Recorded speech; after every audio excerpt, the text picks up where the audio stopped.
Hi, how you doing? It's Jeff Sinker from ScoutGuitarLessonsOnline.com. Welcoming you to my series of lessons aimed at the beginner, teaching you how to play the guitar. We're going to be going right from the basics, and we're going to be looking at chords, scales and strumming. In this video we are going to be looking at the chord E major, which is the first chord that I teach all of my students. Very easy to play, used very frequently in lots of songs.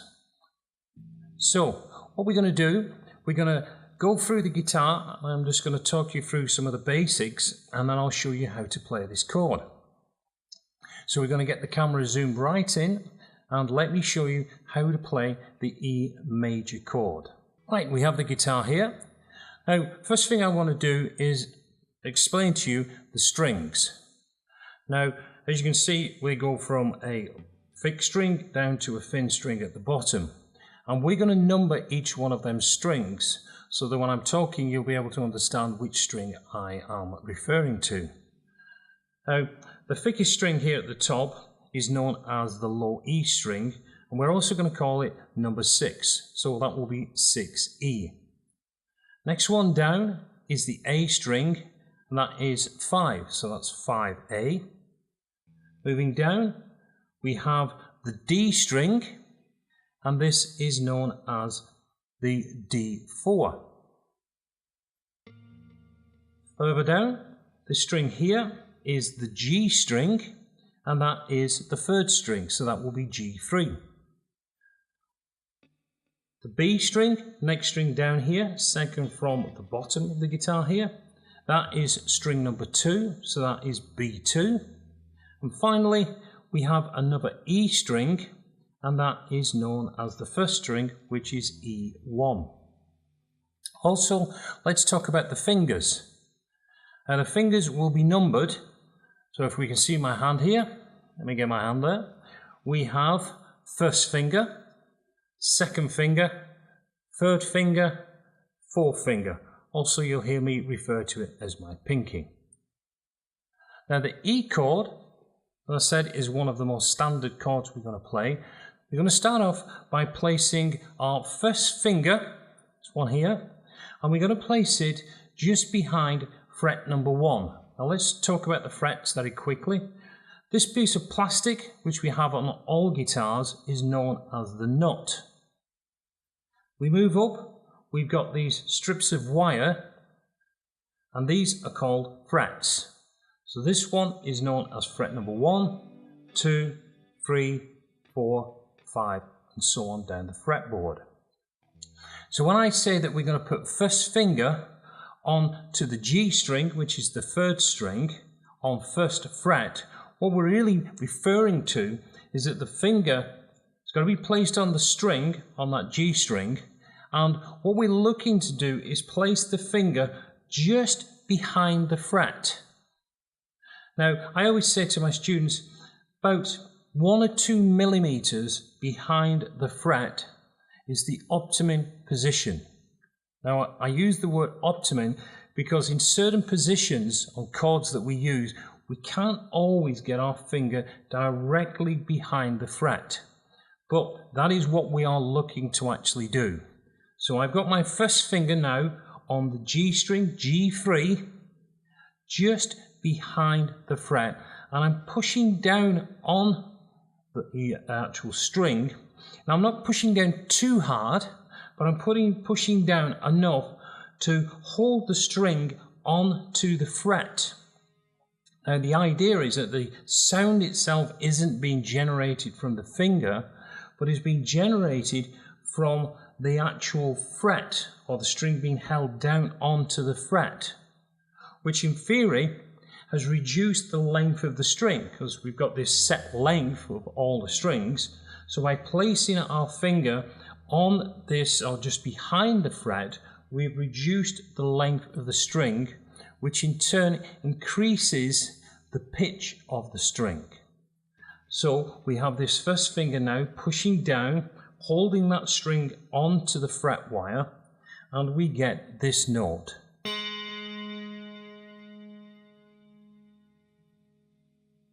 Now we're going to take our third finger and we're going to place that on fret number 2 or behind fret number 2 on the 4th string D4. Again, about millimeter, 2 millimeters just behind the fret. And we take our second finger and we're going to put the second finger onto the 2nd string, the A2 on 2nd fret. Now this is one of them circumstances that I mentioned where we can't actually get our finger close up to the fret because our 3rd finger is already in that position, so our 2nd finger is being pushed slightly back. Now that's fine, don't think, oh no, I've got to force my finger forward. All we're going to do is just push down with the 2nd finger onto the fret. Now again, that the string is held down onto the fret wire, so it's kept in place. That's the sound that we will get.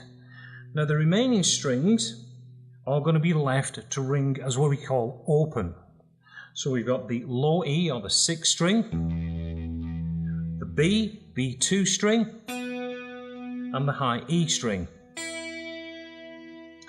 Other things to note, you'll see that my fingers are coming round over the top of the fret and then pushing downwards. What we don't want to do is have our fingers straight like that, because what will happen, as you can see, we will end up muting or touching some of the strings that should actually be left open. So we're always looking for this curved effect where our fingers are arching over. So each one of the knuckles should be angled slightly to allow the fingers to push down almost straight onto the fretboard, not coming in at an angle. Our wrist should be pushed down so it's just sitting straight underneath. I always try and keep my palm parallel with the fretboard of the guitar, and my elbow is kept close in to the side of my body. So it keeps a straight arm angled out to the guitar. You'll also find, as we're sitting holding the guitar fretboard, because of the length of our arm to the fretboard, the guitar, the fretboard itself, will be pushed out slightly away from our body. Again, that's fine. So don't worry about that. And the angle will always be different depending on the person playing the guitar because of the length of our forearm. It should feel comfortable. Our thumb should be behind the fretboard. Now we need our thumb to be pointing upwards, not at an angle so it's pushed behind the fret.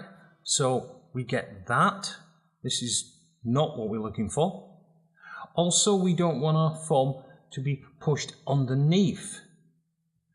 The thumb should be behind, pushing onto the fret, or in a grip, as though you're holding it like you would either a cricket bat or a baseball bat. So we've got a grip onto the guitar itself. So if the thumb comes right over the top, that's fine. Other people like to play where the thumb is on the ridge of the fretboard. Again, both methods are fine. I always find that when I play the E string, it's nice to have the actual fretboard sitting against the main part of the hand there.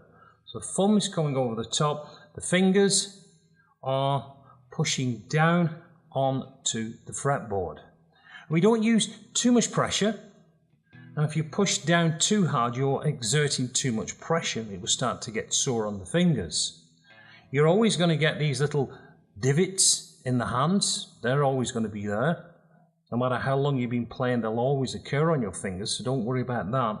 But the pressure should be just enough to hold the string in place, but not so the tips of our fingers start to go red with the amount of pressure that we're enforcing on there.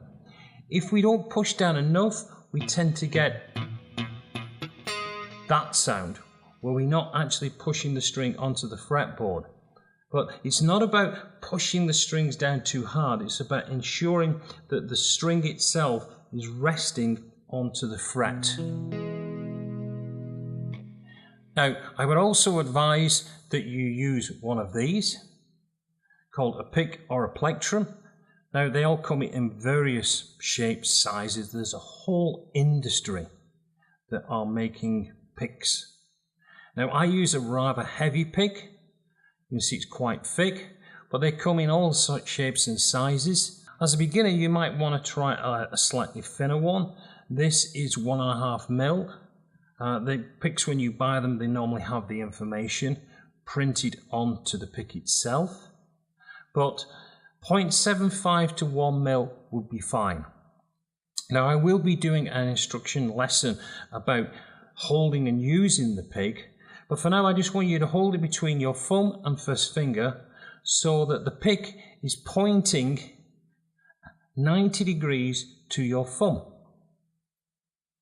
And I just hold that first finger just so that the pick doesn't drop.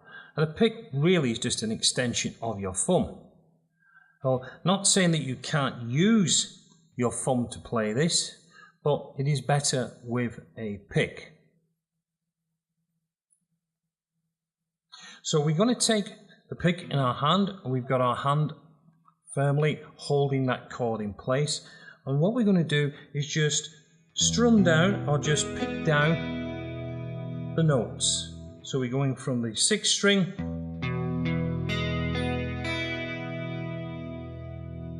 now. If everything's correct, you should hear that sound.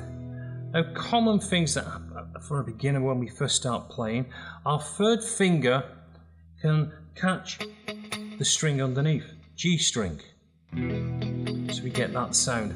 Also, what can happen is the palm, the fleshy part of this first finger, can catch against the high E string, the number 1 string. And what we're going to do, if we hear that on the high E, is just to try and push your wrist, just roll your wrist slightly down so it gives it more room underneath to let that high E string ring out.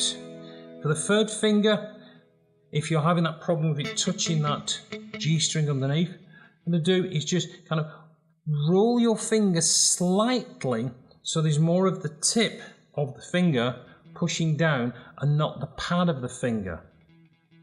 And if you have long nails, you'll probably want to trim these, because if you do, especially I get this with girls or women that I teach, the fingernails will touch the fretboard before the fingertips do.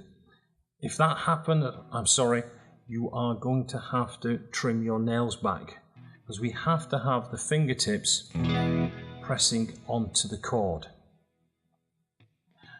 Oh, everything being as it is, as I've gone through and explained it, we should get that sound. Now, if it doesn't happen straight away, don't worry. It does take some time to get the fingers used to playing this position, and just adjusting the fingers and the tips, getting the correct pressure to get the correct sound of that E chord. Now, what I'd like you to do is to take your fingers off the fretboard, and then what I always tell my students is just to rest your hand onto your knee, or just extend the fingers out, just break the shape of the fingers away from there, and then build that chord back up. 1st finger on 3rd string, 1st fret, 3rd finger on the D string, 3rd string, 2nd fret, and 2nd finger, 2nd fret on the A4 string, and play the chord down. I always advise my students to do this 10 times. So what we're looking for, I played 1, I break the fingers back on, take the fingers off, put them back on. Now you've got to be honest with yourself. If when you play it, you hear one of the strings slightly muted, not playing clearly, you've got to restart again. Because we are looking for 10 clean sounds of that E major chord. Now you'll see all the information is available on my website. There's a link beneath that gives you the chord diagram. Also gives you the information on the strings, so you can always refer back to that, and also the numbers of the fingers. Don't worry if you get something. Also on my website you'll find more information for the beginner. There is some information on some basic music theory and some songs. As we develop some more of these chords, we will be able to play some easy songs. So that is the E or E major chord.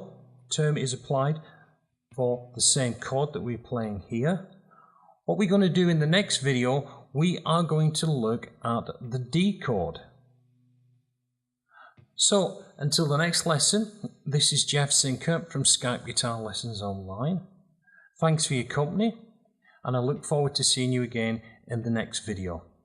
Goodbye.